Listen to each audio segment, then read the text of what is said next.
to 2020, we see certainly vaccines, you see Aadhaar, you see our UPI payment system. We believe the government electronic marketplace, which is a new platform to make purchases for the government, is an important innovation. And the only truly manufactured kind of innovation we see here is optical networking equipment from Tejas Network, which is probably India's top telecom equipment company. I believe that an important innovation is the whole aspirational district program pioneered by Niti Aayog, because this is taking a completely different approach to how we look at raising our backward districts to a much better level on human resource indicators. There was, of course, the first Indian chemical entity which reached the market, which is Saroglitazar. We've had several good medical equipment, largely focused on bottom of the pyramid healthcare, like the eye system developed by Forus. Of course, we're all familiar with what we've seen in terms of test kits during COVID. And India's Mars mission, of course, was held out for its ability to go to Mars at very low cost and getting it right the first time. So these are what we felt were India's top 10 innovations on the last decade based on our analysis. Of course, there were other important innovations like food delivery and all the usual stuff, but I'll skip these. So how do these compare with the innovations in the previous decade? So interestingly, in 2010, India Today magazine had asked me to identify the top 10 innovations in the 2000 to 2010 decade. And I've just shown you some of them here. For example, there was the Nano, there was Advanced Light Helicopter, there was Bajaj Pulsar, Tata Edge, and there was, of course, Reva electric car. There were several products like that, and just one or two from the healthcare sector. One of them was from Strand Life Sciences, which was a whole platform to do protein structures and things like that. So how do the innovation across these two decades differ? I think this tells us something about how innovation in India is changing. The first thing we see is that high impact public innovation has categorized or characterized 2011 to 20. It's been on national scale. There were, of course, a lot of important platforms and public goods, particularly Aadhaar and the digital payment system.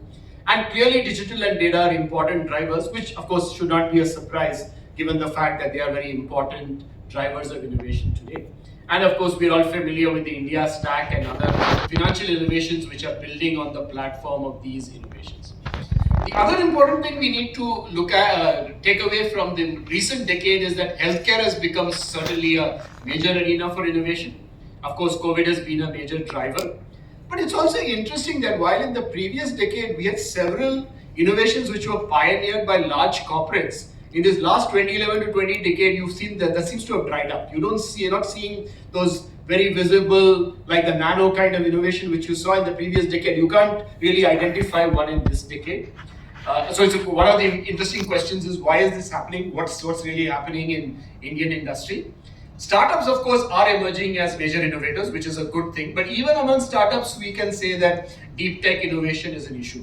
You might be aware that India has approximately 100 unicorns. A good proportion of these are actually consumer-facing unicorns. They're not really pioneering any technological innovation.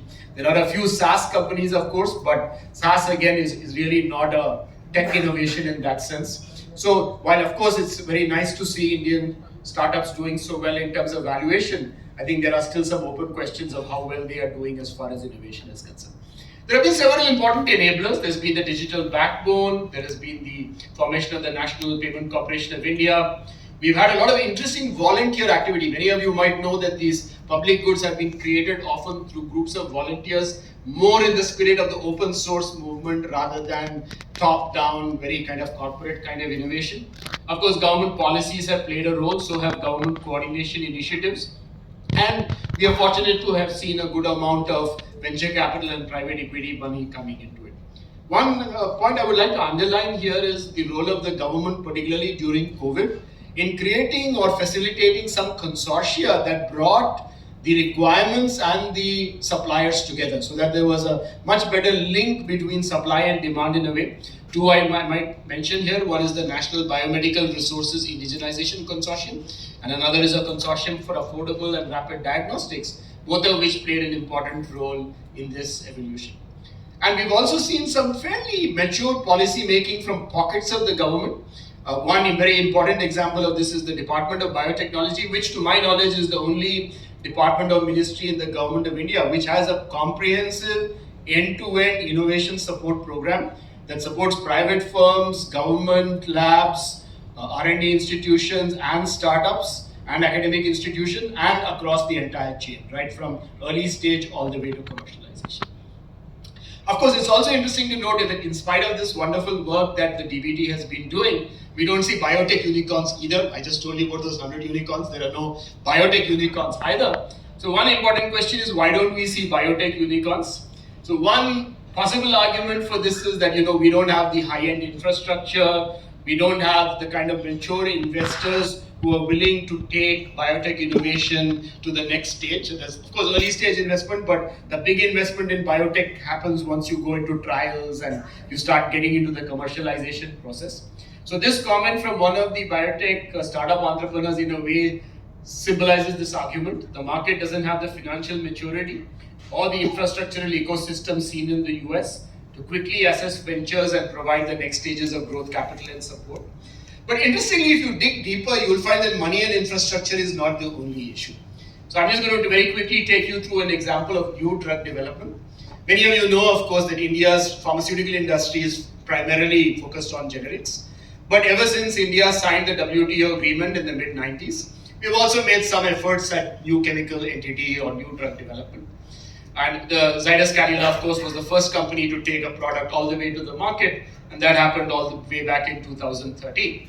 But the interesting data is when you start looking at the evolution of these molecules over time. So this is the number of compounds in development by Indian large pharma. And interestingly, this peaked way back in 2011. It's actually on the decline. So in a way, the focus on new drug development hit its peak several years ago. Of course, there's a set of startups who are now working on new drugs, so they're sort of slowly picking up. But when you compare the success rates of Indian companies with the industry, global industry average, you'll find typically our success rates in almost all categories are lower, whether it's preclinical or phase 1, phase 2 or phase 3 trials. And our timelines are much longer. So why is it that we don't seem to have kind of in a way caught up with new drug development? So there's this very interesting study by Differding a few years ago. And what he says is, it's not only about money. It's actually a fact that first Indian pharma companies are too broadly spread out over different therapeutic areas. Majority of the modes of action which they are focused on have been extensively targeted by other companies. Essentially what it means is we are doing me too, we are not really doing original molecules in that sense, which is captured in the next point, which is lack of novelty. And there's a lot of lack of differentiation from existing development compounds.